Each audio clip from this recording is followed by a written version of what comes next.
What is up, guys? It's your buddy Blue Spooky here with another daily video. Your standard 1 hour and 30-minute affair. If you guys end up enjoying this video, please be sure to like, share, comment, and subscribe if you feel so inclined. If you have any thoughts about the stories in this video, please be sure to leave them in the comments below, as one of my favorite things about doing these videos is reading your guys' comments, even if I can't always respond to them. Last but not least, if you'd like to go that extra step and support the channel even more than you do by just watching the video already, go ahead and click that join button next to the subscribe button. It's $2 a month at the lowest tier, and you get a special icon next to your name when you comment, and special emoticons that you can use when you comment as well. No content will be locked behind the paywall, of course. It's simply something extra you can do if you'd like to support the channel a little more. Either way, I will get right into the video, and I hope you guys enjoy the true scary stories. Thanks for watching.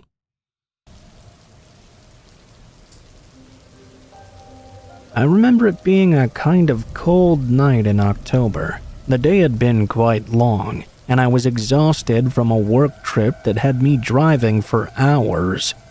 Now, for context, I'm a somewhat smaller man, and always considered myself a sort of pessimist. I decided to pull over into what looked to be a run-of-the-mill hotel that was just off the freeway. It was one of those places people on road trips could stay at, without having to drive into a big city. The hotel looked like it had seen better days, obviously. The sign outside read vacant, and I didn't have to wonder why. The parking lot was practically empty, save for a few rusted-up old beaters.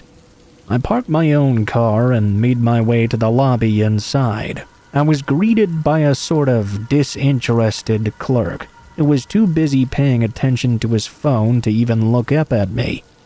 I paid for a room and was handed a key, barely receiving a single word during the whole interaction. It was kind of weird, honestly.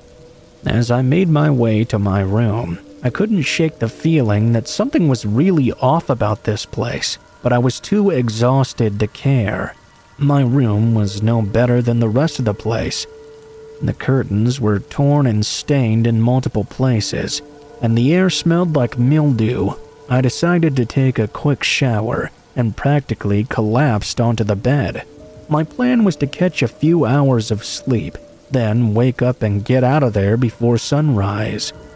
I must have slept for no more than an hour when I was jolted awake by a loud argument coming from the room next door. It sounded like a couple of people were arguing over something I couldn't quite make out. I got out of bed and pressed my ear against the really thin wall that separated our two rooms. I could make it out sort of muffled like, "Where's the money, Dirk?"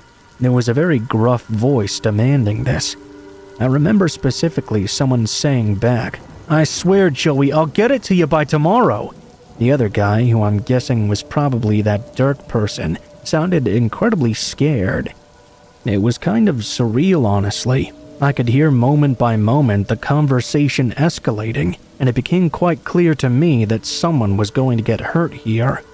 I knew I had to do something, but fear pretty much had me frozen there. I contemplated calling the police, but I didn't have any concrete information to really provide them. Not to get political either, but I also know that police can just make situations worse. Just as I was considering my options, the argument appeared to turn violent. I heard a loud crash echoing through the walls, followed by what I could only assume were blows being landed.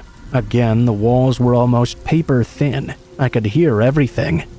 I'm completely sure I heard someone being attacked, but I didn't know what to assume, considering they were both just yelling at each other. But based on the sounds from before, it didn't appear that Dirk had an upper hand. I exited the room and sort of tiptoed to the door, peeking through the peephole in the neighboring room. The hotel was old, and obviously hadn't bothered changing to one-way peepholes. What I saw at that moment gave me chills. Dirk, I assume, was being held down by two men, both much larger and a lot scarier than he was. He was badly bruised, and there was blood dripping down from his nose and out of his mouth. His eyes were completely swollen shut, and tears were rolling down his face. I could even hear him now begging for his life. The men had their backs to the door, and I knew I had no choice at that moment but to contact somebody. It would have been wrong for me to not set my own personal opinions aside when someone's life could be in danger. I immediately grabbed my cell phone and called 911. I whispered to the dispatcher about the situation and explained my location as best I could. It was a bit hard though, considering I didn't really know the area I was going through all that well. My heart was pounding in my chest as I crept back to that peephole, trying to keep my tabs on the nightmare that was happening right next door. Just as I looked through this time, I saw one of the men draw a gun from his waistband. Panic surged through me, and I sank to the floor. I was scared. I couldn't risk them seeing or hearing me through the door. The sound of gunshots pierced through the air, and I could hear screams of agony. Tears started to well up in my eyes. I felt completely helpless. The minutes dragged on as I huddled on the floor just inside my room. The sound of suffering next door was one of the worst things I'd ever heard. The man was moaning and crying out in pain. I listened to the other two make fun of him. They said they found him weak for showing that he was in that type of pain. I found it incredibly disgusting, considering they just shot him multiple times. I heard more shuffling in the room next door, and was relieved to hear what sounded like the men leaving after what felt like a small eternity. I actually heard sirens approaching the hotel too.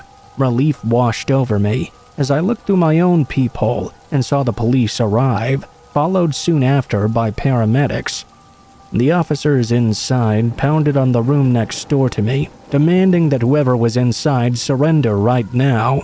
I guess they hadn't realized the men had already left. The only response they got was Dirk pleading for them to help him. I heard them break down the door and call the paramedics over. I was full of fear and anxiety as I waited for the officers to clear the scene and hopefully get this guy to safety. An officer knocked on my door, identifying himself. I opened the door and was eager to tell him everything that happened. They told me they'd have to take me down to the station to make a formal statement. I found that odd, but I did what I had to do. I packed up my stuff from my room and headed down to the police station. As I sat there that night, providing my statement to a detective for what seemed like the 100th time, I couldn't help but think about whether or not that guy was okay. I never met him or even interacted with him once, but somehow I felt a connection with him. In my eyes, no one deserves to die in such a violent way, just because they probably owed someone money. I wish there was more I could have done, honestly. But with how small I am and not really being trained in anything, if I would have tried to personally intervene, I probably would have been injured or killed too. No matter how many people like to say they would, I just couldn't risk my own life for someone I didn't even know. I was informed later that night the guy had passed away not long after arriving at the hospital. His gunshot wounds were pretty severe. It was nothing they could do. The detective assured me I'd done the right thing by calling the police, and that my testimony would be important in bringing the men responsible to justice if and when they were found. Unfortunately, as I'm writing this, it's been almost 9 years, and there's been no news on this case. I'm sad that his family hasn't received justice for his murder. The events of that night have left me completely traumatized, but I have to remember how lucky I am to still have my own life. That's something that guy will never have. And the only thing separating the two of us that night was a single wall. Different life decisions led us to the same place at the same time, but somehow still worlds away from one another.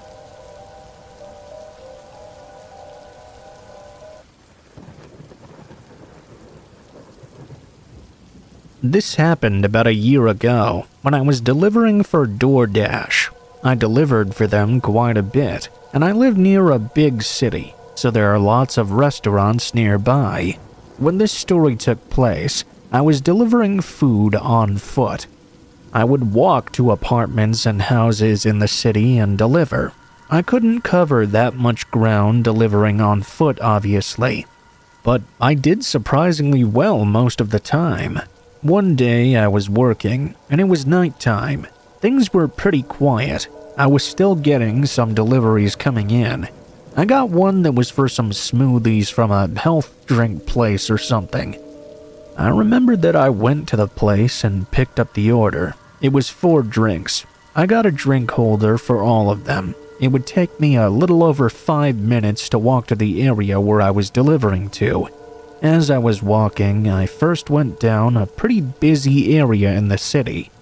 I was minding my own business, going along the sidewalk. Then I took a right and walked another few blocks onto a road.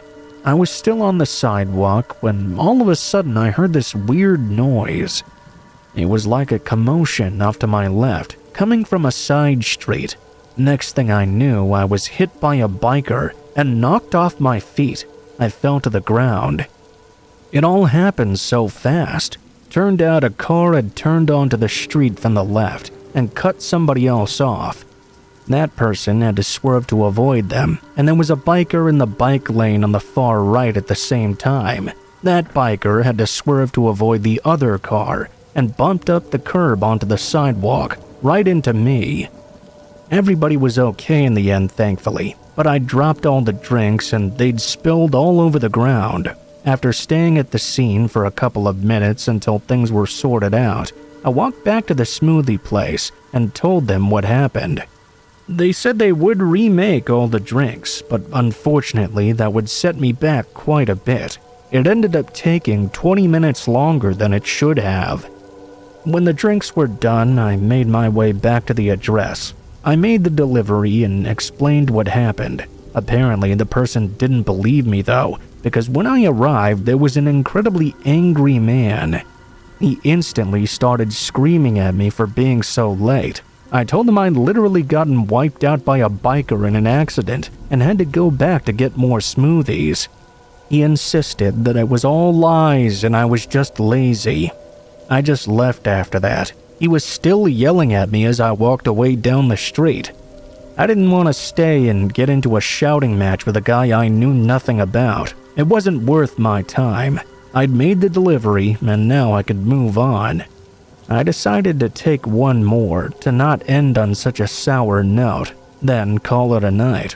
After I left the guy's apartment building and got back out onto the sidewalk though, he followed me out. He'd stopped yelling at me from down the street, but I do remember hearing that door open and footsteps behind me.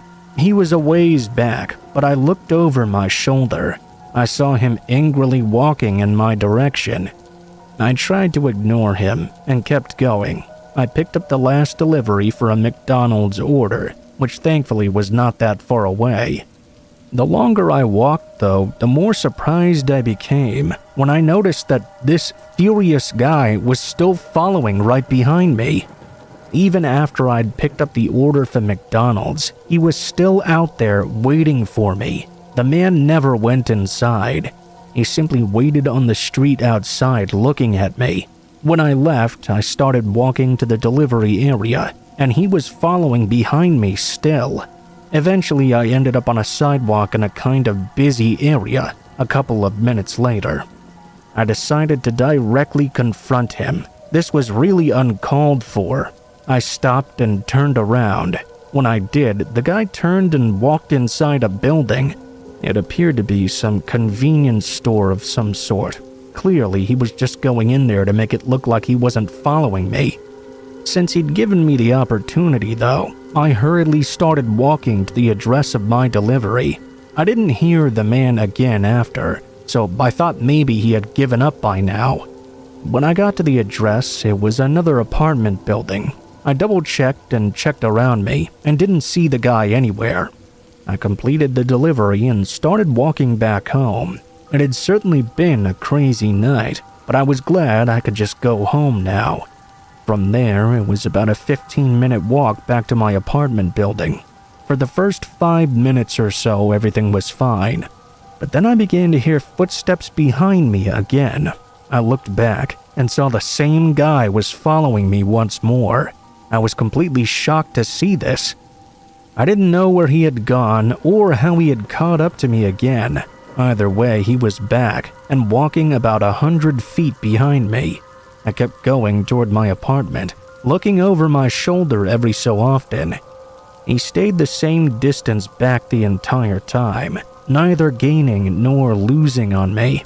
Eventually, I got to my building. I rushed inside and up to my place. When I got inside, I looked out to check what was going on.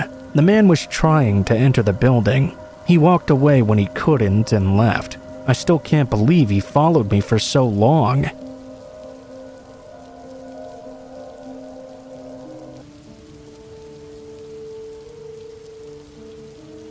This happened to me about a month ago in rural Michigan.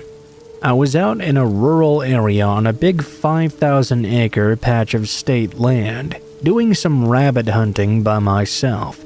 I had been walking for 2 or 3 hours and hadn't seen a thing. I decided to turn back and start making my way back to where I'd parked my car. When I got back to the main trail, I basically had to walk about a mile east, then take a left and head another 2-ish miles north to get to my car. As I was walking east, though, I started to get this really unsettling feeling. Everything was just a bit quieter than usual, quiet even for a day with a decent amount of snow on the ground. The eastbound trail before the turn is a lot of small fields off to the side and hills up until a final flat stretch. As I got up one of the last hills, I looked to my left at a big field for a second, in case I saw any last-minute rabbits or coyotes. By the time I turned my head back to the path ahead, there was a guy right in front of me, about 100 yards away. He seemed to be walking away from me. Something about him didn't sit right with me, though. For one, he'd appeared out of nowhere. He also had no hiking, hunting, or camping gear, just a long-sleeve shirt and some dirty jeans with this big beanie hat on. He was walking really strangely, not really picking his feet up, just sort of dragging them along and kicking up snow, kind of like how a kid would if he was bored, but this was a grown-ass man. On top of all of this was later in the day at almost sundown. There were no other cars in the area I'd parked when I got there, which was the only reasonable way onto this trail. There was no way this guy had driven there suddenly to take a quick hike right behind me. I kept walking a little slower, and all of a sudden the guy just stopped in place. He turned his head halfway, and I could tell he was looking at me. All of a sudden he snapped his head back and just bolted off running. This startled the shit out of me, and I stopped walking. Now I knew there was something seriously wrong with this guy. I stopped and swapped the birdshot in my shotgun to a few buckshot shells I always carried in my backpack just in case. I kept walking forward cautiously, and once I got to the turn in the trail, I looked down at the trail and the guy was nowhere to be seen. The final stretch was about 2 miles, and it was completely flat. There was no way he could have made it all the way down the trail by the time I got there, even if he was Usain Bolt.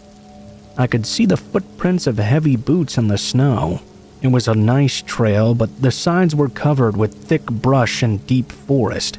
I knew this guy was hiding somewhere off to the side in the brush somewhere. That had to be the longest, most unsettling walk in my entire life. I tried to stay with his boot trail in the snow to try and get an idea of where he was, but it was lost in old prints from whatever group had hunted the trail earlier that morning. I racked a shell in the shotgun as loud as I could, in hopes he'd hear it and be deterred, but that didn't really comfort me much. When I was walking near extra heavy thickets, I could have sworn I'd heard something inside them. Even once I got back to my car, I was still in the middle of nowhere surrounded by more forest. I kept the gun loaded with me as I got inside, so I didn't have to unload it at my trunk and be exposed before I got in the vehicle and locked it.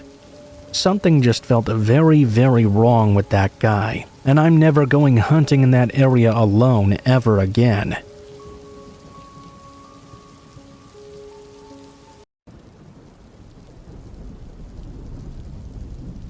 Not more than a week or two ago, I hiked out on a long trail in the dense woods behind my town. I lived in a really close-knit town with just under 1,000 people, so we were pretty far out from any big populated cities. The woods on the outskirts were very flat, no mountains or hills of any sort, but there were a few ponds and some small rivers running through the middle. I was heading out to one of those rivers. I'd been there before a few times, though I'd never had the chance to camp out there. That was until this day. As I could recall from the previous times, I knew it was about a 3-hour walk almost perfectly north. As I walked between the trees, it was very quiet, aside from the birds and other animals rustling the leaves around me. There were no other people or hikers at all, and I didn't plan on seeing anyone either. This was not even a trail, it was just open woodland. As I was about 45 minutes out from the river, though, I suddenly stumbled into someone. We were both walking toward each other, and it seemed like neither of us had noticed each other until we were just a few feet away, separated by only a few trees. I know I must have had a confused and almost nervous look. I found it really unusual to run into someone off-trail in the middle of the woods like this. The man had just about the same look. I was about to break the silence and offer a hello, but after a second his face shifted into a nervous smile, and he turned to walk off to the side. I followed his lead and kept walking past, but I looked back once I got a bit further away. I saw the man was no longer walking, but was running away now, not making a single sound. When running into each other, it gave me a somewhat unsettling feeling, but seeing him run off like that only made it even stranger. It was like the man did not want to be seen there. Whatever the case, I decided to mind my own business and continued making my way to the river. This was no campsite or anything, obviously, so I just plopped my bag and tent down on the flattest area I could find. Then I went to get a fire going. Since the sun was just about to set, I tossed in a bunch of random sticks and twigs that were around, and made sure it would burn for a couple of hours at least. I was hoping to stay up and wait until the stars came out, so I could do some stargazing away from town. I could often get a good view of the Milky Way, which was a sight I never wanted to miss out on. Hours passed by while I was sitting and waiting, until a very distinct sound came through the quiet woods behind me. Footsteps, slow and careful ones. I turned and looked, not making out much in the darkness as I gazed around. The footsteps did stop though, telling me that while I may not see them, they could clearly see me. I reached down for my bag and picked up my heavy-duty flashlight, shining it out into the trees.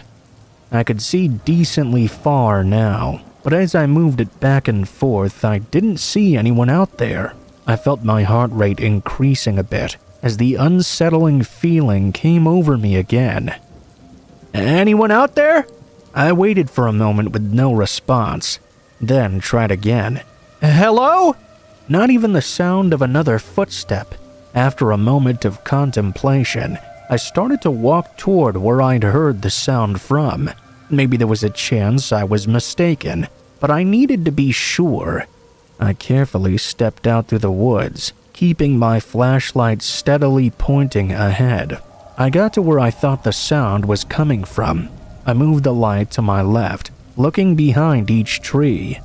Needless to say, I was caught by surprise when the light suddenly revealed a large man in hiding. It was the one I'd run into only a few hours ago.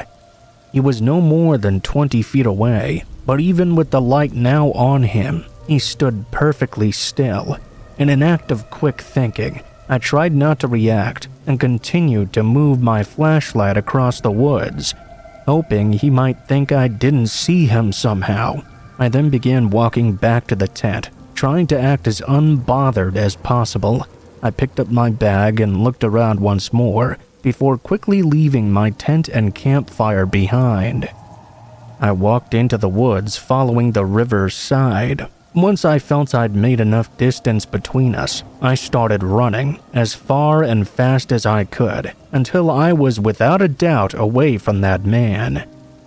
I found a spot to rest at with a good view and sat there wide awake until sunrise.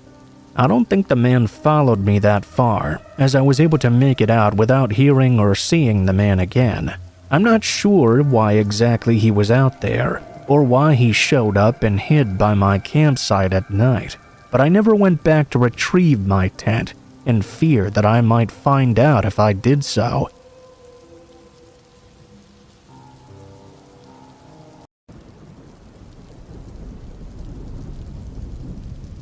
A few years ago, when I was 13 years old, I attended a summer camp that I loved very much. I would go there every summer to make new friends, and see old ones too. But after my last experience at summer camp, I would never be going again. It was a Tuesday, I believe, and we had just gotten done eating our lunch. After lunch, the group had a choice of either going swimming or fishing. The camp did have a small lake where you could go fishing, and I myself had never tried it. I figured I might as well give it a shot. It was just me and a few other kids. As the instructor was teaching us how to put the hook on the line, I saw a man emerge from the tree line on the other side of the lake. I thought nothing of it and continued to focus on trying to get a good catch. I thought I caught the man's eyes looking in my direction though, and eventually I looked up at him. He was indeed just staring right at me. Let me give you a description of this man. He had a blue jacket, sweatpants, and was wearing sandals, along with a big hat. I didn't know who this person was. I went over to the instructor to tell him about this mysterious man, but of course, as soon as I told him about the guy, the man was already gone. I continued fishing for about another hour before it was time for the group to go back inside the gym for sports. At one point, I had to use the restroom though, so I started making my way over to the women's restroom. I stepped inside, and I heard a man's voice call out to me, "Hello again." Before I could even say something, the same man from earlier stepped out from one of the stalls and looked right at me. I saw craziness in his red eyes and was disgusted by the smell of marijuana on him. He then whispered to me, "Come with me. I want you to see something cool." I walked over to the door to exit the restroom. He tried to block me from leaving and grabbed me hard by the arm. He then said to me in a furious tone, "If you scream, I will kill you. Do you understand?" I nodded my head, telling him that I understood. My dad had always told me to keep calm and try to think of what to do if I ever came across a situation like this. That's exactly what I did. I kept calm and did everything the man asked. As he was walking out with me while holding my arm, I heard a deep voice yell from behind us. Thank God it was a police officer. I immediately began screaming and kicking, trying to fight for my life. After a few seconds, the man let go and ran to his car. The police officer chased after him. Another officer escorted me to the gym, where the rest of the group was. He explained what happened to the counselor and staff. My mom picked me up early that day, and I never went back to summer camp again. My advice is to please be careful, because there are dangerous people out there all around, and you never know what they might do if they catch you.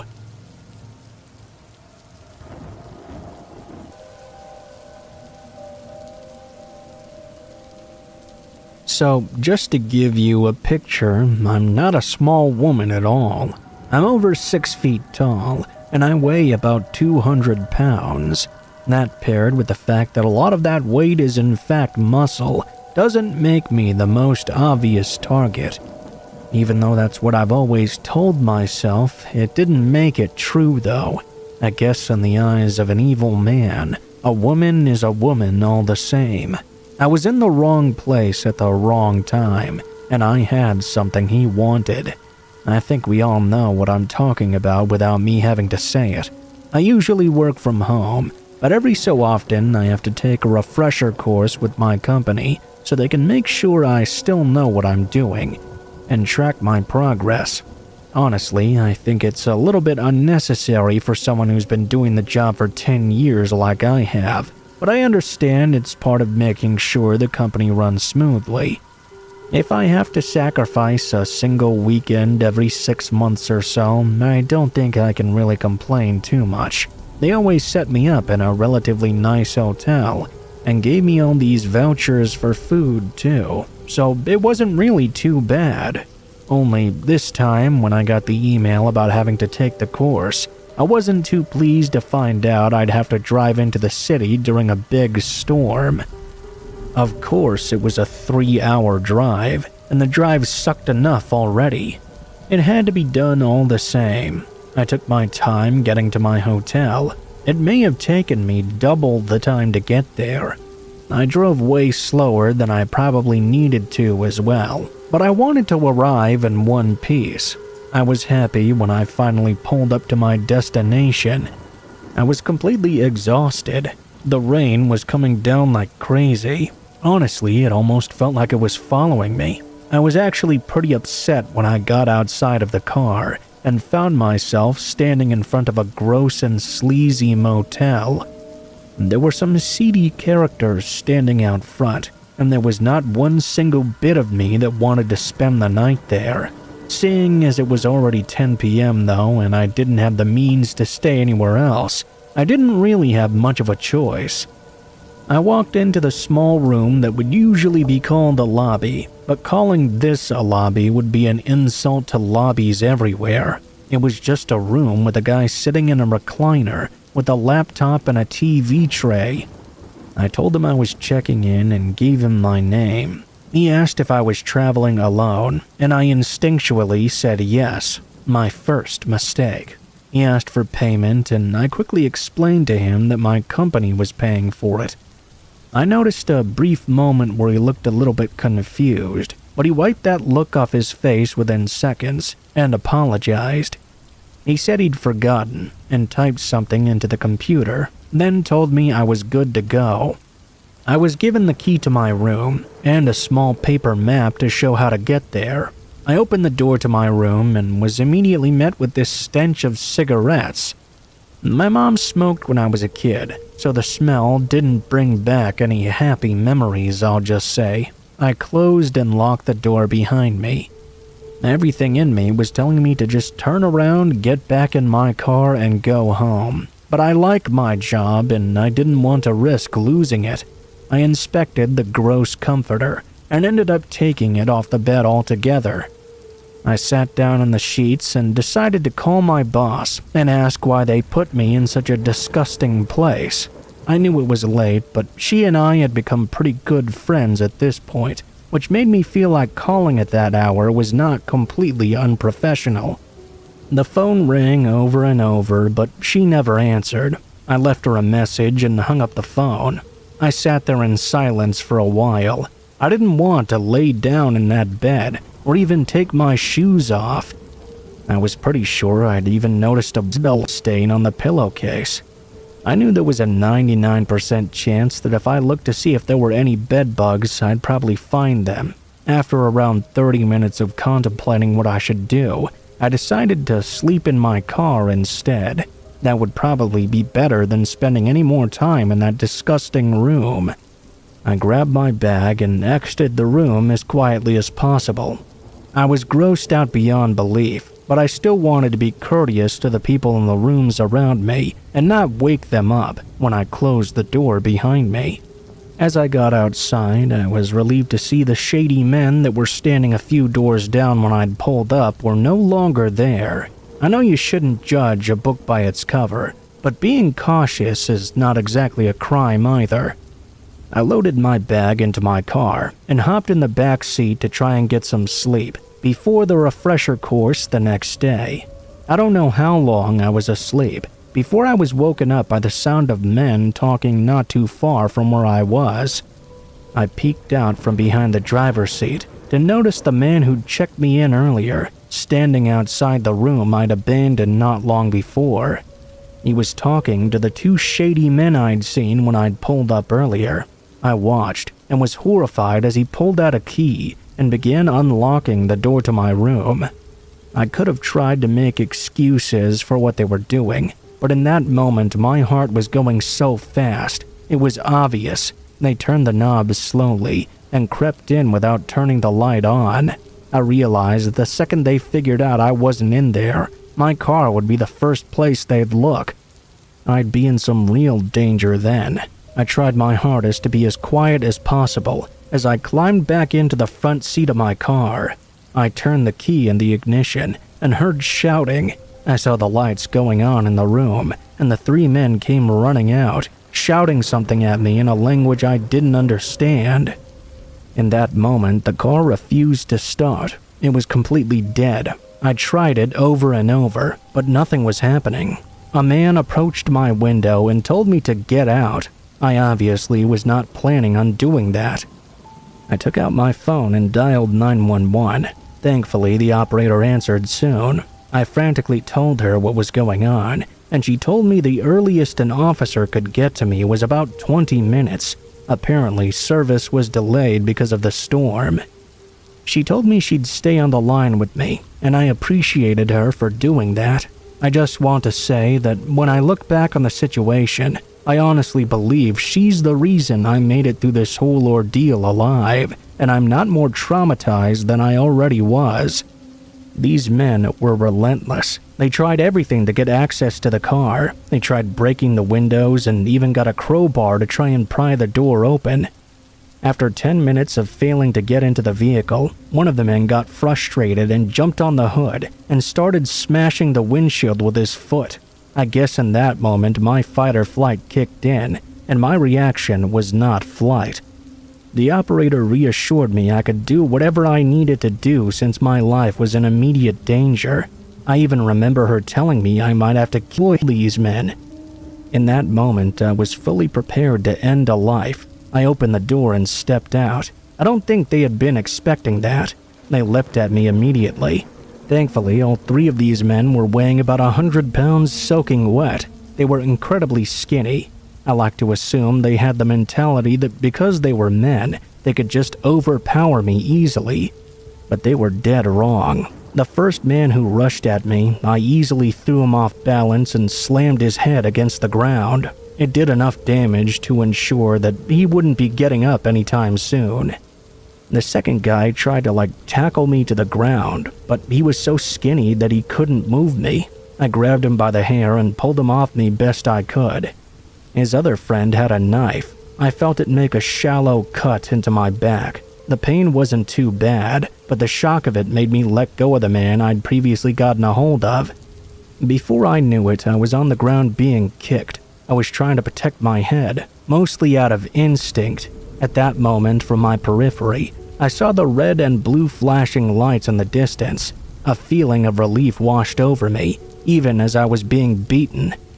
I reached out my arm and grabbed one of the men by the ankle. I pulled on his leg as hard as I could, and he fell to the ground. The other man ran when he saw the police. Out of pure adrenaline and anger, I got up and started pounding the head of this now defenseless man over and over. I was hitting him so much that I was soaking wet from the rain. Blood was starting to pour down his head and onto the asphalt. I didn't even hear the officer yelling for me to stop in that moment. I just felt a hand on my shoulder. I turned and got a good look at the face of the man I was beating. He was unconscious, and his face looked like ground meat. They eventually took him away in an ambulance. I was also taken to the hospital as well. The beating I took caused some serious bruises, and I had the cut on my back, but thankfully there were no major injuries. I got around 10 stitches on the wound on my back. It was not pleasant, but I was just happy to be alive.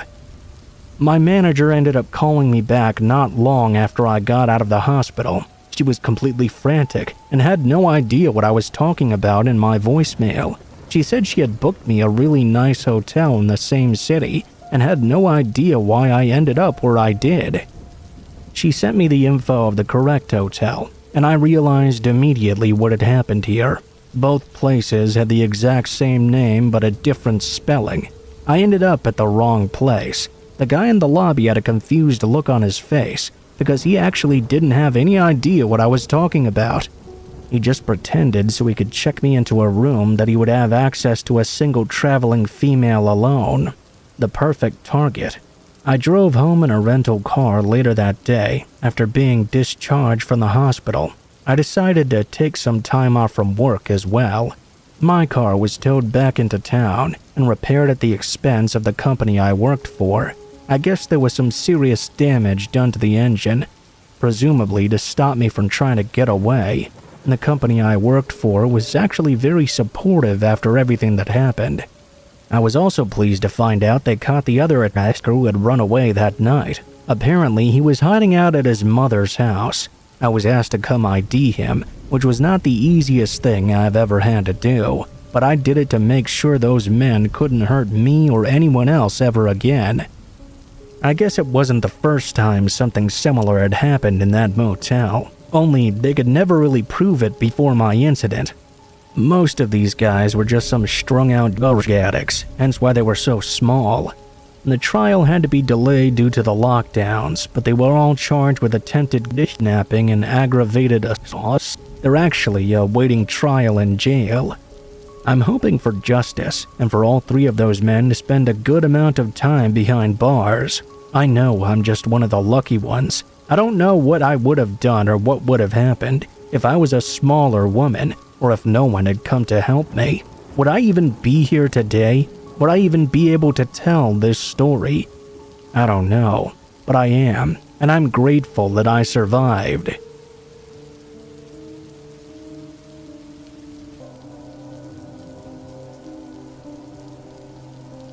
This only happened a few months ago.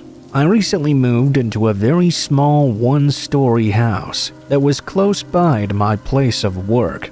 I used to have to drive almost an hour every day, so this move was really nice. The only thing wrong was that I'd never really been anywhere in the area outside of where I worked. So it was really like moving to a completely different place where I didn't know anything. Anyway, this night I got off at 6 o'clock and drove straight home. I had to work again the next day, so I wasn't planning on doing too much. Probably just chill and eat for a bit, then climb into bed. I pulled into my garage and went inside, warming up some leftover pizza in the oven. While I was heating it up though, there was a ringing at my doorbell. It actually made me jump in surprise. I hadn't even heard the doorbell before. No one had come to visit me. I had no idea who would be here this time either. I walked down to the front door and saw a woman outside. She looked to be maybe 50 years old, with long gray hair. I opened the door. "Hi, how can I help you?" She gave me a wide smile and said she'd noticed I'd moved in recently. We talked for a minute as she asked about where I came from and if I had a wife or kids, all that sort of random small talk. After a few moments, she said goodnight and walked off. I never even had the chance to ask her who she was. I assumed she was just some old lady that lived down the block or something. Something about her felt off though. I don't know how else to describe it really. I wasn't sure if there was actually something wrong or if it was just because she'd randomly shown up like that. I went back to the kitchen and got my pizza, then sat down on the couch and started looking for some good videos on YouTube to watch. I picked some random commentary video to run as background noise while I ate and sort of relaxed. 10 minutes passed by when I noticed a strange noise coming from outside. I paused the TV and listened in closer. I realized it was an idling car engine, but it was particularly loud. I got up and looked out the front window. There was a car I'd never seen before, parked in front of my house. It was clearly running, but all the lights were off. I looked down both sides of the road, seeing the whole street was empty, with tons of other places to park, yet they had chosen right in front of my home. I watched the car for a couple of minutes, but with no further changes, I went back to the couch. A whole half hour went by with the car's engine still being audible right outside my front door. Just as suddenly as it had arrived, it shut off. I paused the TV again and listened in, not hearing anything else. After a minute of silence, I got up and walked over to the window. I looked out and saw the car exactly how it was before, except obviously it wasn't running anymore. Nobody else was outside. It was just this one car. I shut the blinds to make sure nobody was watching me. For some reason, I was getting a really bad feeling. I went back to the couch and started to clean up. I heard a quiet thump sounding from the other side of my home. I was already feeling a little on edge. I walked over to the hallway and looked down toward the kitchen. For a split second, I swore I saw the shadow of someone walking away from the back door, as if they'd just noticed me and were trying to hide quickly and quietly. I ran around the house and looked out the front. When I looked out the window, I saw a man jumping into the parked car. It drove away immediately. The first thing I did was go to the back door and open it, trying to figure out why he was out there. It only took me a few seconds to notice that the handle on the outside was really loose, like they'd been trying to take it off. Even just by pulling the flimsy handle just a bit to the side, I could see the inner workings of the lock in the door. He was about to unlock it. He was only moments away from getting inside my house. I can't say for certain if the old lady from before had anything to do with it. I know it sounds strange that she even would, but I thought about all the questions she had been asking me. I realized that they all had to do with whether anyone else lived in the home with me. Maybe she was getting information to know if I was a good target for whatever they had planned. It's been a few months since then, and I haven't seen her or the man around the neighborhood again.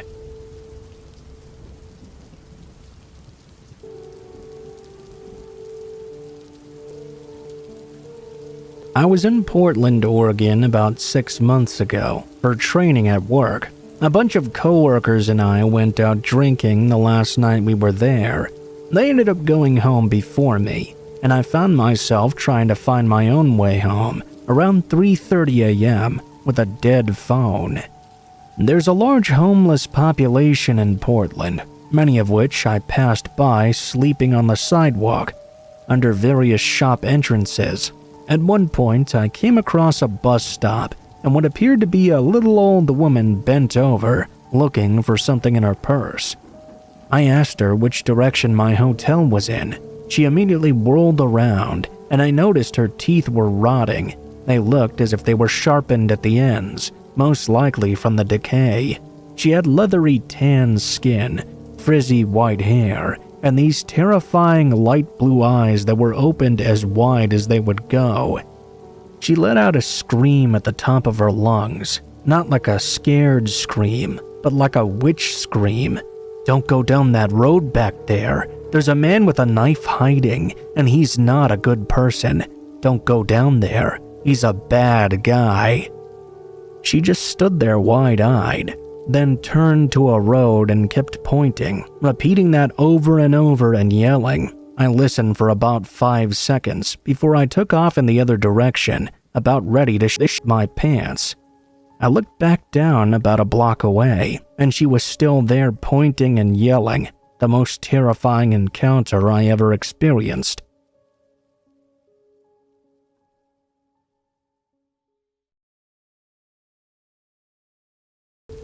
I was selling some of my shoes on Craigslist a year ago, just to pocket some extra cash.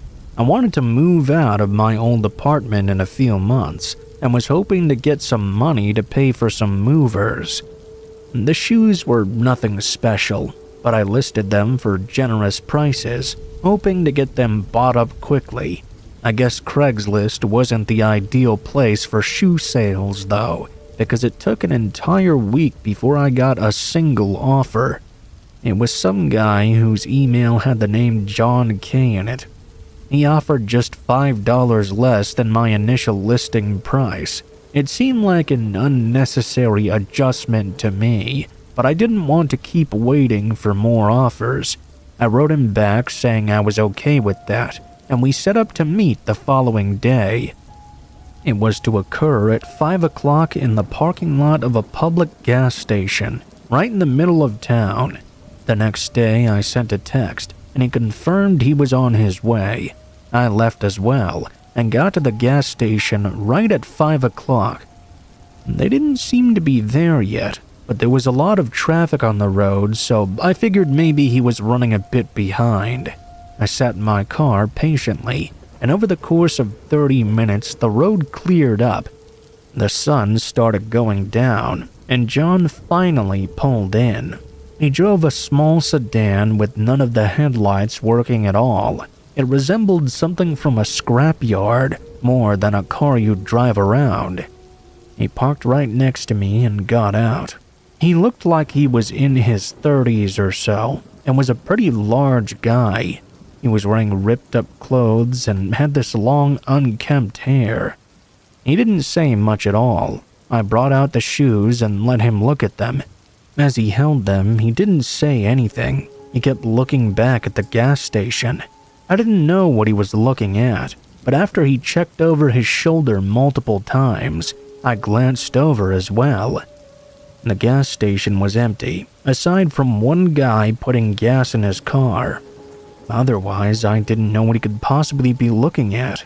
John was really taking his time, pointlessly looking over everything multiple times, as if these were some rare collector's shoes he was going to drop hundreds on. These were just some regular sneakers, nothing fancy or rare at all. John looked over his shoulder one more time, just as the car by the pump started to drive away. All of a sudden, his whole demeanor changed, and he stopped looking at the shoes at all.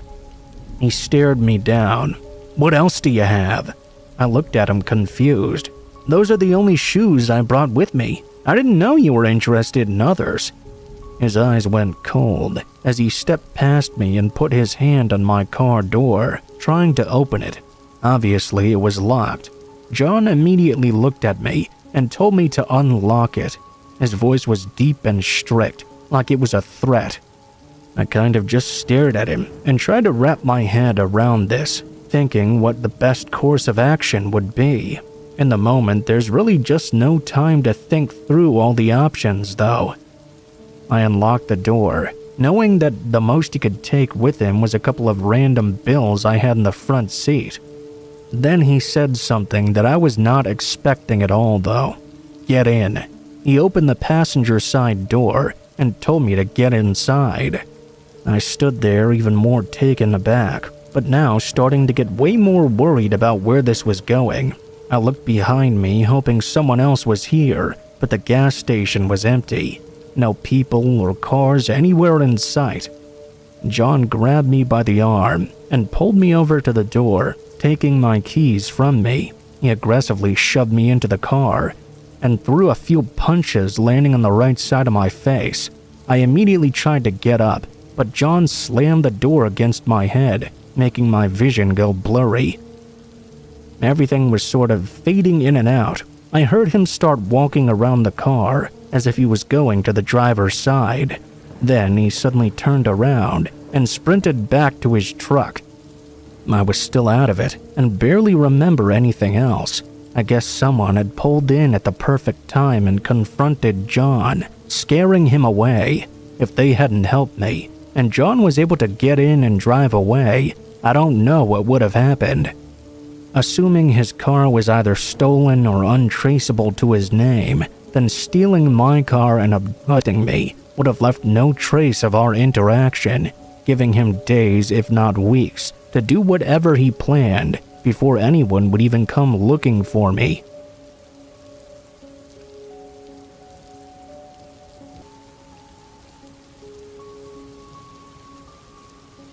I remember I'd just gotten off a shift at the restaurant I used to serve at. I was having a drink at the bar and waiting to pick up some food to bring home. At that point, a random guy came up to me and started talking to me and hitting on me. I was not super interested and politely declined. I then proceeded to bike back to my apartment as usual. A couple of weeks later, I was at the same restaurant with some friends this time. That was when I saw the same guy. He told me that the first time he'd met me, he and his friend had followed me back home when I was biking. I tried to leave the bar as quickly as I could, needless to say, and I biked home as fast as possible. My coworker contacted me, saying that the man had left the bar right after I did and drove away in the same direction I headed. The next time I saw the coworker who'd messaged me, he said he was thankful to see me arrive at work alive and well. I'm glad I decided to take a different path after he sent me that message.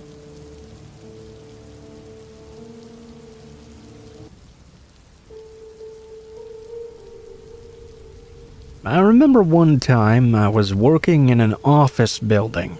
It was a pretty standard building with several floors, cubicles, and all that stuff. The building was supposed to be empty overnights as far as I knew. I was supposed to be the only one working on the first floor.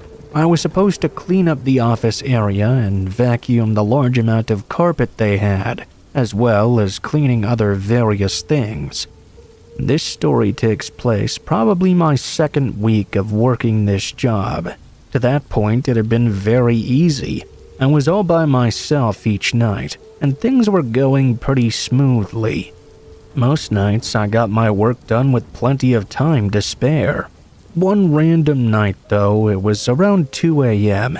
I was changing one of the trash cans when out of nowhere, I heard the sound of glass shattering. I had no idea what was going on for a few seconds. It was just so sudden and unexpected that my brain was trying to make sense of it. Soon, though, I realized the obvious. Somebody must have just broken in. That's when I realized that I might be in danger. The glass breaking sound came from a ways away. There were a lot of cubicles and dividers and various obstacles in between us, so whoever had broken in was out of my sight currently. I wasn't sure what to do. I got on the ground and crawled to a cubicle. I went inside and was as quiet as I could be. I hid underneath a desk while trying to figure out what to do. I began to hear footsteps moving a ways away. They were obviously inside, though. I didn't know who had seemingly broken into the office building, or why the footsteps were currently moving closer to me. I was paranoid they somehow knew I was in here or something. They were still a long ways away, and seemed to slow down a little bit. It was at that moment I made the decision to call the police. It was so quiet in there, though. Other than the person walking, I was afraid that if I so much as moved a muscle, the person would immediately notice me there. I was literally sitting there completely still, holding my breath. Whoever was in there randomly stopped and was still a ways away.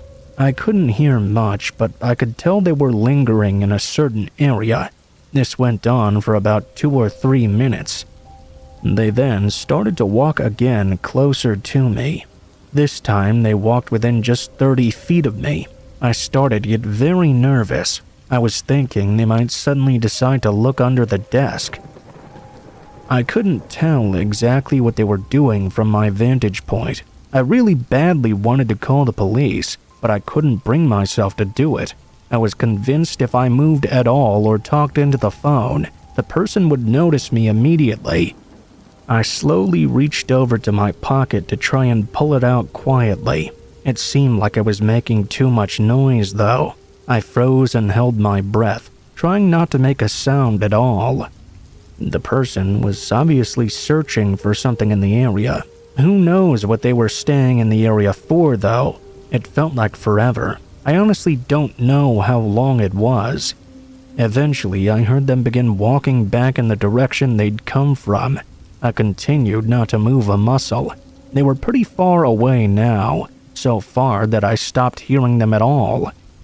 I wasn't sure if they had left or if they had simply wandered a long ways away. I waited for a few more moments without hearing anything, and that's when I determined they must really have left. I grabbed my phone and called the police. I spoke as quietly as I could. I was told they were on their way. I remained hidden underneath the desk. In the time that I was waiting, I didn't hear any more noise at all. Eventually, I left the area underneath and was very sure the person had gone by now.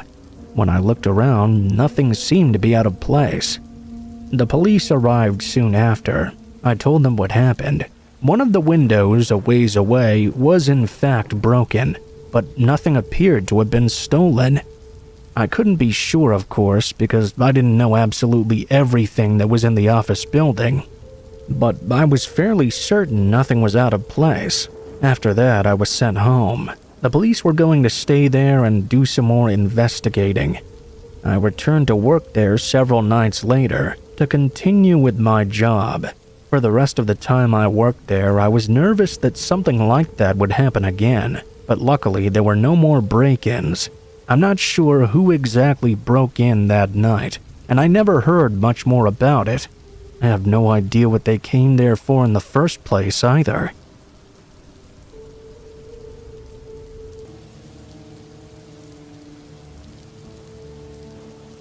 When I was in university, I moved into an apartment by myself. I needed my internet and TV hooked up. The guy came over to hook everything up and was a little bit chatty, but generally seemed nice. Now, I hate having strangers in my place, so I was not exactly very chatty back, and I did not let the guy stick around. The next day, I was just getting out of the shower when my apartment buzzer started ringing over and over. When I answered it, there was a man I'd never seen before outside.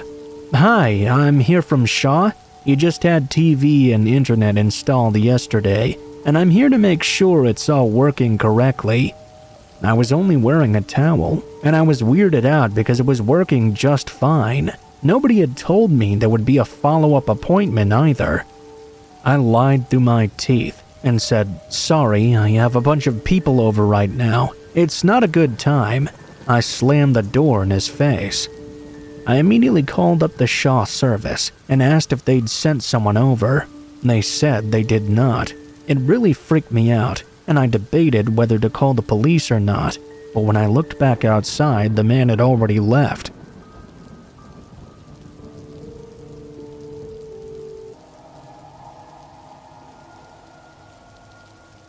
I had taken my RV out to a forest a couple miles from my house. I live in a rural area with a lot of surrounding forests, so camping is a pretty common thing around here. The place I had driven out to was not all that well known though, being a camping spot only big enough to fit a few RVs. I liked it though because rarely would anyone else be there, and the path to drive down was wide enough to easily fit my RV. When I got there, the grassy field I parked in was completely empty. I really didn't have any plans whatsoever, so I just kinda stayed in for a bit before jumping out and setting up the exterior with the overhanging tent.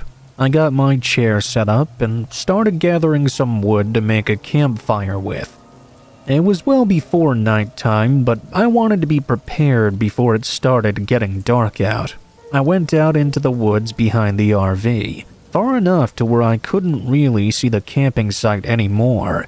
A lot of the wood out here was still wet from a rainfall that we'd had a couple of nights ago. It took a long while to find some nice dry pieces to use. Luckily, I had decided to start early. I had been out probably 20 minutes or so. When I got back to the RV, there was a man setting up a tent nearby. He nodded at me as I came back to the campsite, and I nodded back just as a way to acknowledge each other. There didn't appear to be anything particularly strange about him.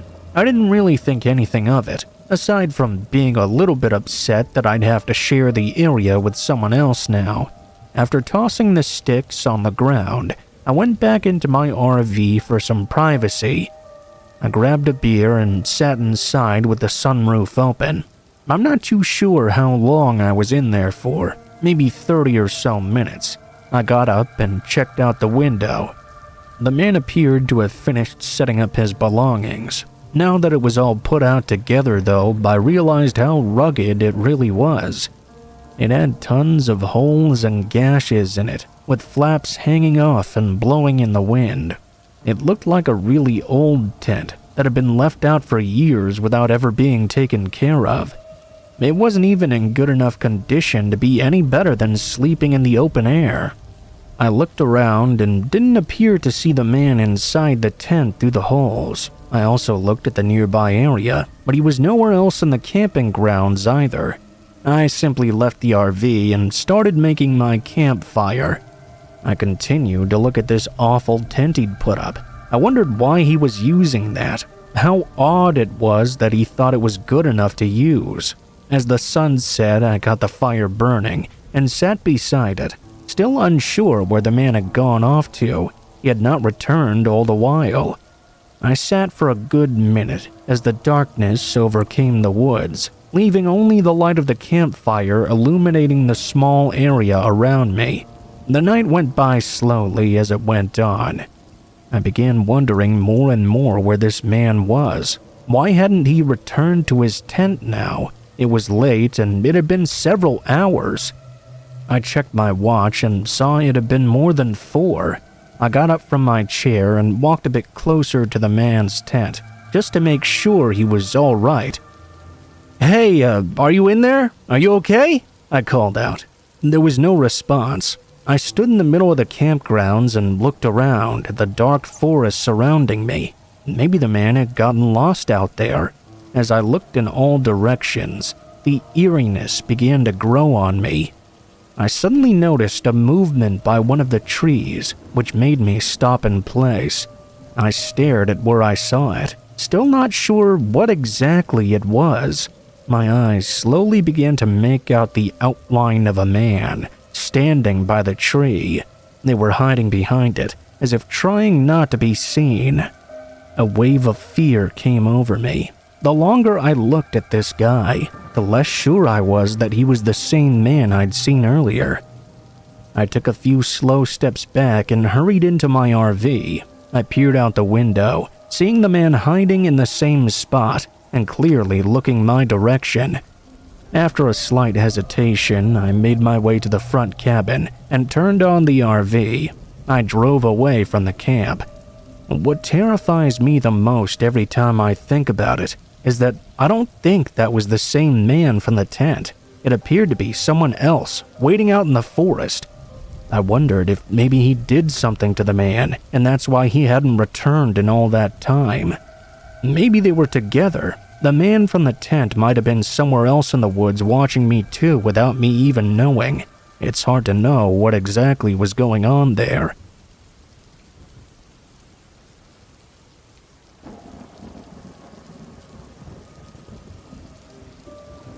A few years ago, I was on a camping trip with the Scouts for a week. I've always been a camping/outdoors person. That's really the main reason why I joined the Scouts in the first place. We were going to a camp in North Carolina. We lived in Florida, so we would be taking a long bus trip there. We left on Friday and got there Saturday evening. Once we got there, our scoutmaster told us to unpack everything and get our tent set up as quickly as we could. We only had a good hour or so of daylight left anyway. Within about 45 minutes, we had been set up and started cooking our meals. My friend, we'll call him Eric, who was also in the Scouts and who I'm still friends with to this day, told us we should go and explore the woods a bit. Now, I wasn't exactly sure if the Scouts were allowed to go exploring into the woods, but our scoutmaster had said earlier that we could go anywhere as long as we were with another scout. Therefore, we figured it would be okay. Anyway, we started making our way into the woods with our flashlights. It was getting quite dark now. We walked about 10 minutes or so when we stumbled across this small little shed that looked like it had been abandoned for the past 60 years at least. At this point, we weren't sure what to make of it. Eric said that we should go inside and look around. Me, on the other hand, knew we were going to get into serious trouble if we trespassed inside. I said no, but Eric went on and called me a wuss and said that I was always afraid of everything.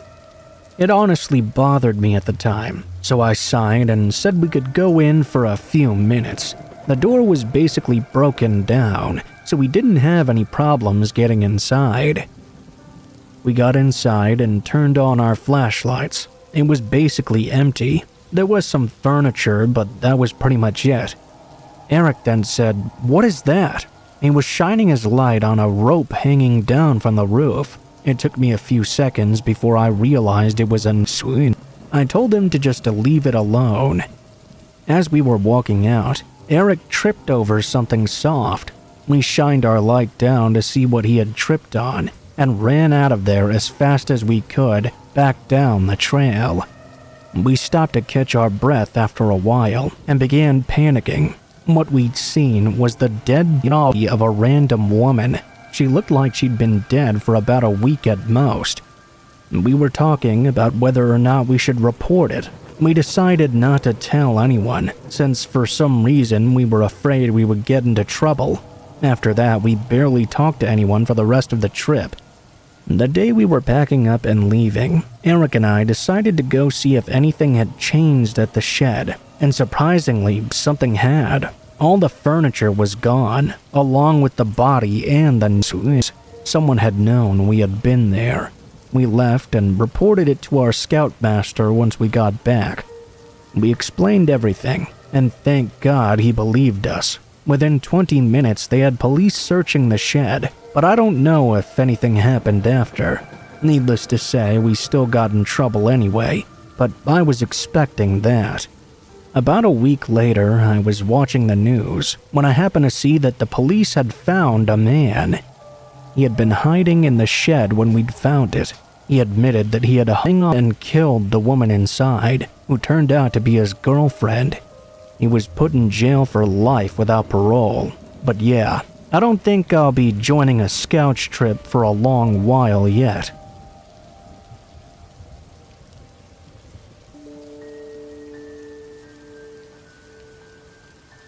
I was walking home from the bus that dropped kids off after drama or sports at the nearby elementary school. This was 7th grade. I remember I was listening to the live recording of Godzilla by Blue Oyster Cult on my MP3 player. My neighborhood was quiet, mostly filled with retired folk. Because of this, every house had a very large yard. I had walked that road home many times, and my house was even right in sight when this event occurred. A green Subaru Outback suddenly stopped right next to me. I almost didn't even notice until the door flew open and a slightly obese woman jumped out of the car. She immediately grabbed onto my arm and tried her best to yank me into the car with her. To her dismay, I was actually doing martial arts at the time, so I was able to wriggle free and land a kick right on her face. She stumbled back in surprise, and I bolted the opposite direction of my house. I didn't want her to know where I lived. No one was at my home either, and I knew that. I took my cell phone out, but it was one of those dingy track phones, and it was dead. I spent the next half hour or so ducking behind houses and making my way around the other side back to my house. I could see the car occasionally driving by slowly, clearly still looking for me all the while. I got back home safely, but needless to say, I can't really listen to that song anymore without it bringing back terrible memories.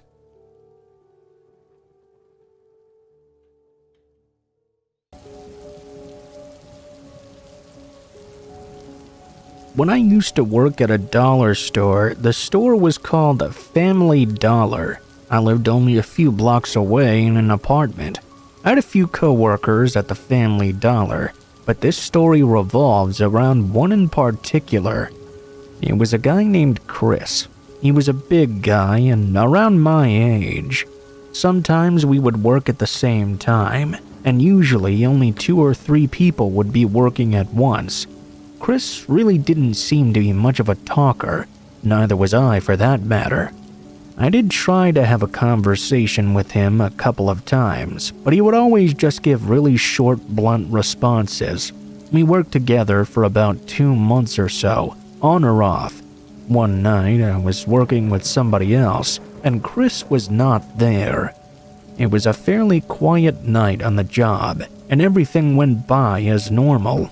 After I got off work, I went back home to my apartment. My apartment was pretty close by, like I said. I lived alone in my place on the 2nd floor of the building. By the time I got back, it was around 9:30 or so. I didn't have to be up that early the next day, so I ended up staying up sort of late. At about midnight, I was still awake. I was at my living room when there was a sudden knock at the front door. It was loud and firm, almost a police-type knock. It startled me and I sat up. My heart was racing. Why would somebody be knocking like this on my door at midnight? I really wasn't expecting it. I got up and walked over. In the process, I could hear more knocking. When I arrived at my door, I looked through my peephole to the other side before answering. My coworker Chris was standing there. It was very strange to see him, because I knew that he didn't live anywhere near this building. I also had never told him where I lived before. He was just standing there, facing my door and looking at it. I chose not to answer. This was just too weird. I kept watching, though, as he stood there for another 5 minutes at least. Finally, he walked away and disappeared down the hallway. I was left wondering why on earth he had been there in the first place. I knew I had never invited him over, and obviously I'd not told him my address either. Well, the next day I worked, I just happened to work with Chris. Not too long into the shift, when things were getting sort of quiet, I asked him why he'd gone to my apartment the previous night. He tried to completely deny it, but I said I'd literally seen him standing right outside my door the previous night. He insisted he wasn't there and said he'd stayed home all day. He even went so far as to claim that either someone who looked like him was there or I had dreamed the whole thing up. I knew that was a lie. I just kind of said whatever and moved on with the work. The rest of the shift went by as normal, and I didn't talk to him at all for the rest of the time. After that, though, I never saw Chris at work again. I found out the next time I went in that he'd suddenly quit and didn't even give a reason why. Obviously, I found the timing of this very suspicious. I haven't seen him anywhere since then. I still wonder what he was doing that night.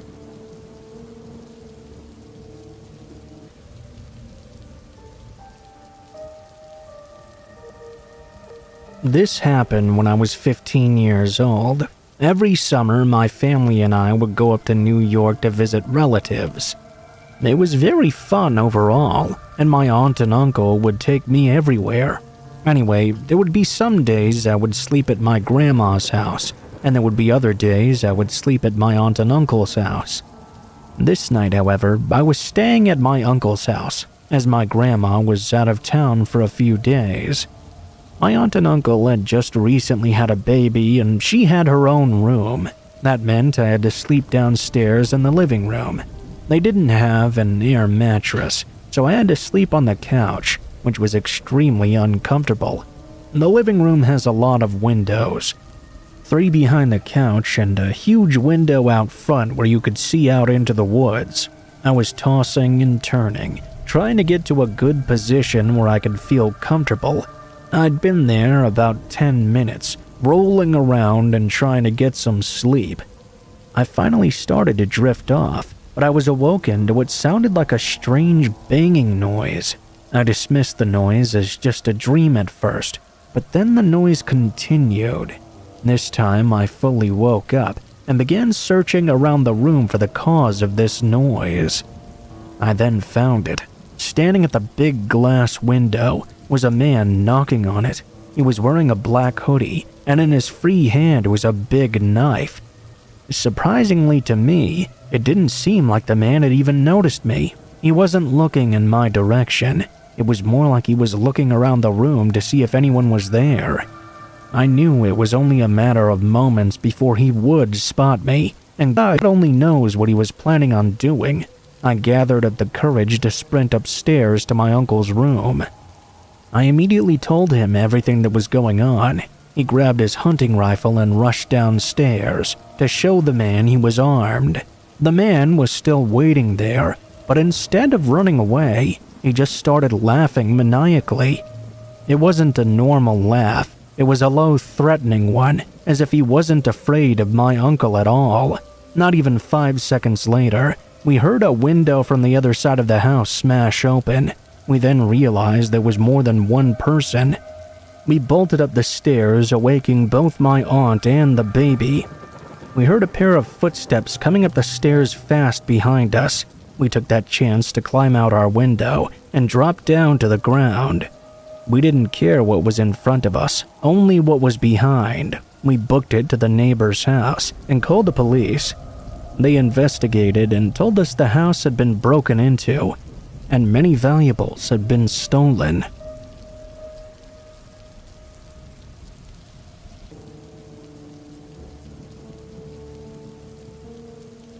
I remember when I was 5 years old, I was outside with my mother while she was gardening. Out of nowhere, a stranger pulled up and walked right up towards her. She was already suspicious of this man because we'd seen him driving up and down the street multiple times, looking over at us. Once he started walking towards us, my mom rushed me inside and locked the door. Once the man reached her, the only thing he kept saying to her was, "Where's your son? Go get your son." He kept demanding this of her over and over until he eventually got fed up. He punched my mother in the face and then left. I didn't understand what was going on at the time, but as I got older, the reality of how scary that situation could have been really hit me.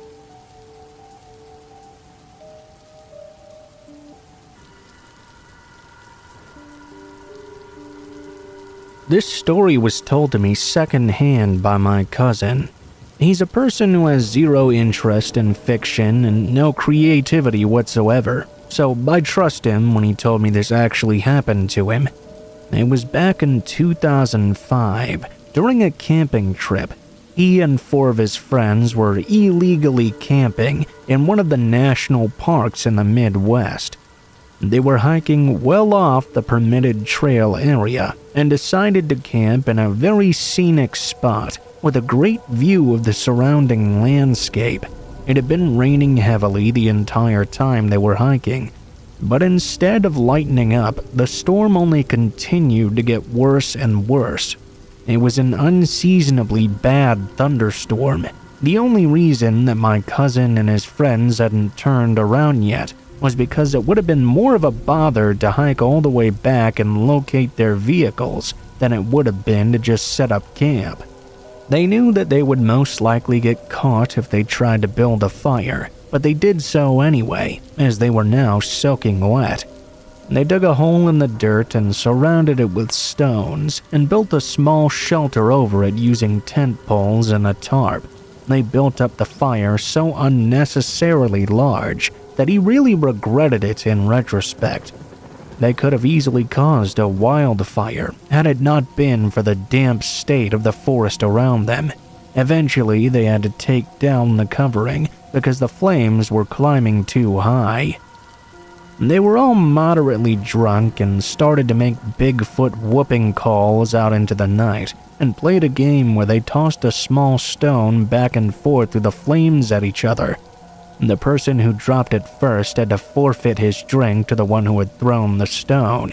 Every time the thunder rumbled, one of them had to crack open one of the cheap beers. The rain was so heavy that their shouts and cursing barely traveled through the trees. Later that night, after the rain had put out the fire and my cousin had fallen asleep, the ground beneath him gave way. 2 of the tents fell down the slope that had now formed. When they hit the bottom of the steep incline, My cousin and his friend thrashed around and cursed as they tried to free themselves from their tents. When they escaped, they found they were waist deep in a bog of mud. They shambled back up the hill soaking wet, covered in mud from the waist down, and woke up the other three. They gathered their flashlights and went back down to collect their belongings as best they could.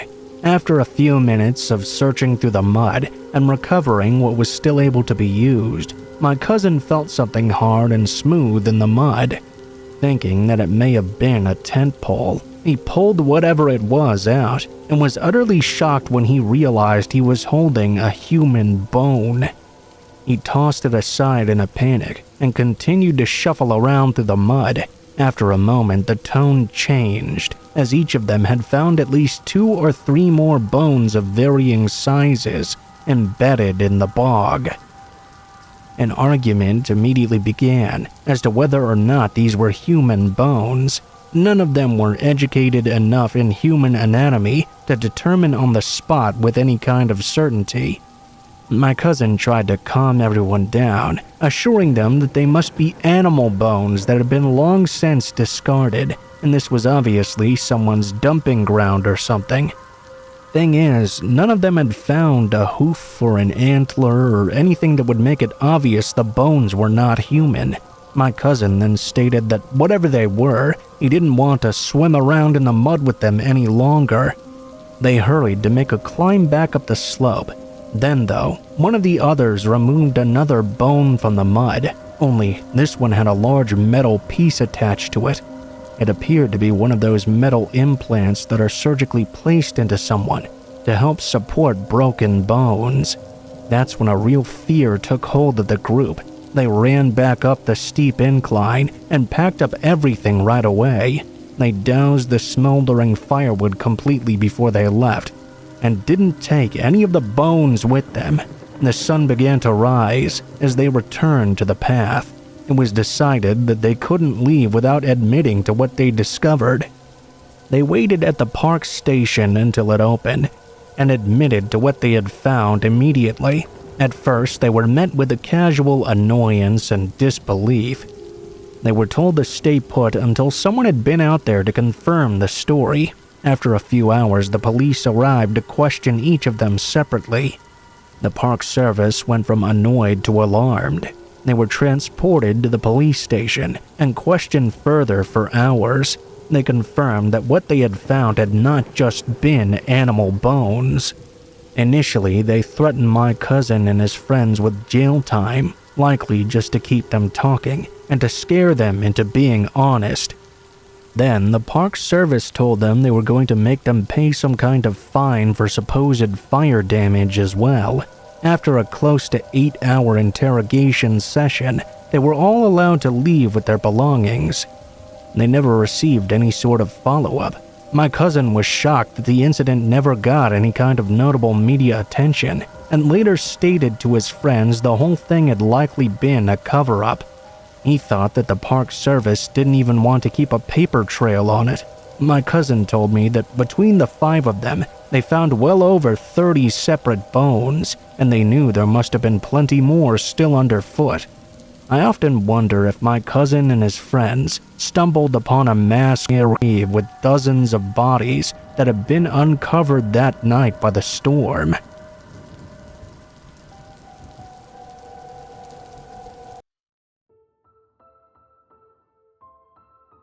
What is up, guys? Blue Spooky here. Thank you guys so much for watching, especially if you made it this far to the end of the video.